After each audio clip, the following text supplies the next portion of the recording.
Hey, Team Victory All-Stars. It's Trisha Frank, and I'm just gonna warn you right off the bat that I'm gonna get emotional because I'm already feeling emotional, but that's kind of why I wanted to do a little video and sort of provoke some thought. So, as many of you know, I've been on disability for 11 months. I am a registered nurse. I work in the ER. I work 250 some odd miles away from where I live, which means that for the past, for 3 years, I've been commuting to and from San Francisco for my shifts, which means that I have to work 6 12-hour graveyard shifts in a row, and in a very demanding and stressful job, and I spend half of my life away from my family.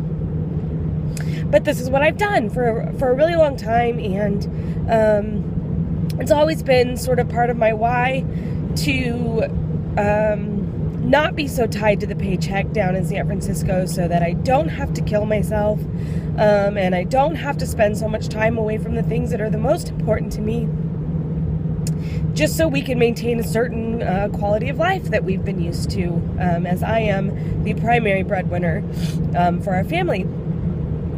So I ended up on disability for 11 months, and that meant that I got a taste of what it would be like to live like a normal person, right? Be at home with my family, wake up in my own bed, not have to pack my suitcase every week and drive.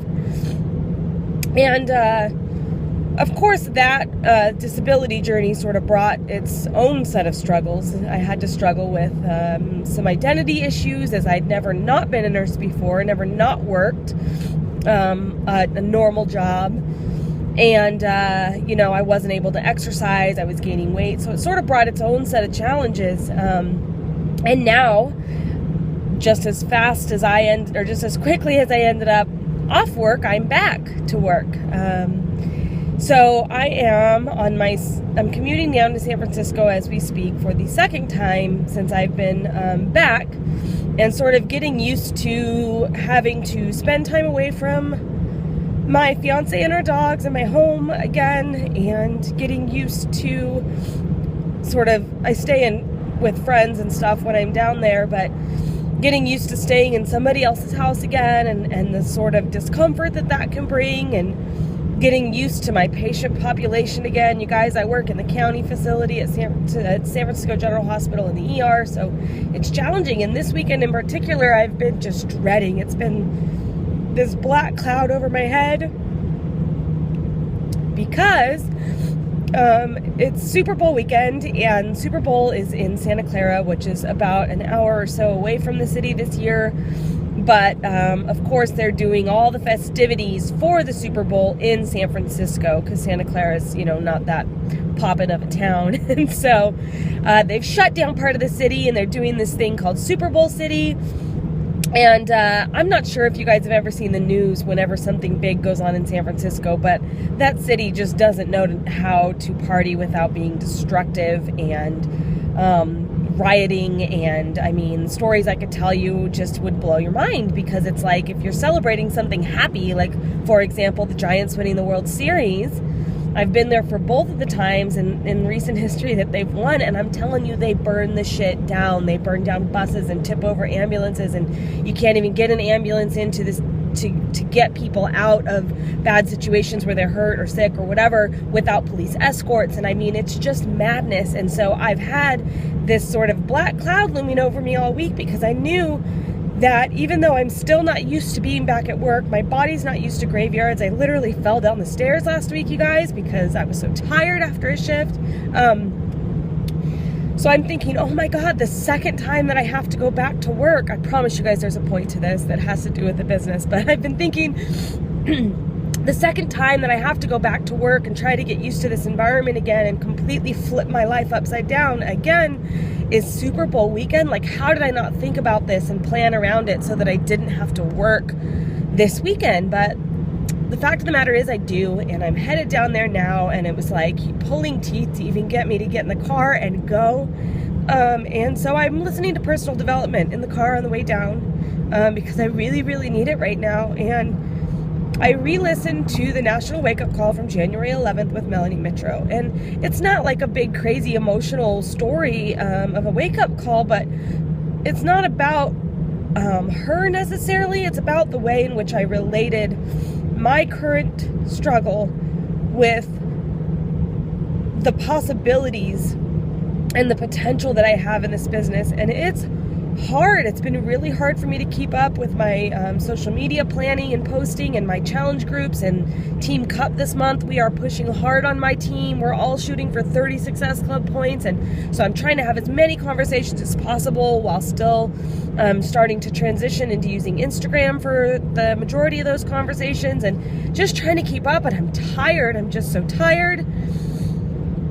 But then I listened to the National Wake Up Call again with Melanie Mitro, the top coach of the past 2 years, and I think, you know, this is why I'm doing it, and it doesn't matter if I'm tired, and it doesn't matter if I'm going through this temporary struggle, because this struggle, this emotion that I'm feeling right now, this sort of fear and sadness and fatigue and whatever else I'm feeling right now is not going to matter to me in 5 years unless I'm still having to do it, unless I'm still commuting and spending half of my life away from my family, unless I'm still living paycheck to paycheck and just chasing a paycheck. You know, that's the only reason that the struggles that I'm facing now will still matter, let's say 5 years from now or 3 years from now. But if I can push through and stay connected to the reason why this means so much to me and how I'm looking forward to my life changing because of this opportunity, if I can hang on to that, then 3 years from now, this moment, this drive is going to be something that is going to stick out in my mind as how my mess became my message, or my struggle became the fuel for my success. And I can't do everything, and of course I'm working on a little bit less time than I've had over the past 11 months, being that I'm going back to working my 12-hour graveyard shifts. But I still have to make sure that I'm getting the basics done. I have to talk to people. I have to add them to my network. I have to invite them, no matter how scared I am of what their response may or may not be, not only to challenge groups, but to coaching. I need to share my why with the people that I'm talking to and connect to their why and help them to see the vision of what their future could look like if they sort of come with me on this journey and give it their all as well. So I don't want to make this any longer than it has to be, but I just want you guys to sort of take a step back when you're struggling and understand that we all are struggling with something, and there is a reason that we are willing to put so much time and effort and energy, a reason that we're willing to get over our fears as hard as it is, a reason that we're willing to step out of our comfort zone, a reason that we're willing to challenge ourselves to grow and to push and to fight. God damn it, goodness gracious, I have had to really, I'm a tenacious person by nature, but pushing for such big goals, pushing for elite, pushing to grow a team that I can help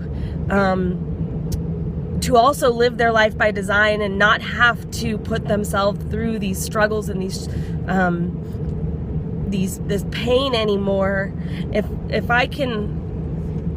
we can just take a step back and keep connected to why we're doing it and what we're fighting for, then I think it becomes a little bit easier to just take a deep breath and take it step by step. You know, stop looking at the big overhead of I've got to run challenge groups and I need to create a plan and I need 5 posts a day and I need to learn Instagram and I need to learn how to create a blog and what am I going to blog about? And, you know, just stop, just take a deep breath, sit down at your computer when you have 15 minutes and send off 3 invites. Simple. We have scripts, you guys. There's no reason that it can't be done in 15 minutes. 3 invites, that's it. Boom. When you're driving in your car, pop in personal development instead of, you know, Mariah Carey or whatever you listen to. You know, there's no reason that you can't just sit down and focus on one thing at a time. If you have 10 minutes, make 3 new friends. If you have an hour, you know, set up your next challenge group, or create your social media posting strategy to add value to people's lives. Just do one thing, and then when you have a little bit more time, do one more thing. Stop feeling like you have to keep up with everything and do everything and be everything. The resources are here for you and the coaches that you sign up to learn, and so your job is just to be a product of the product, invite every day, listen to your personal development, and track the conversations that you're having, and just keep moving forward. Thanks for listening, you guys. I think I'm at 10 minutes now. I'm sorry. And I didn't cry too much, I don't think. I love you all. Bye.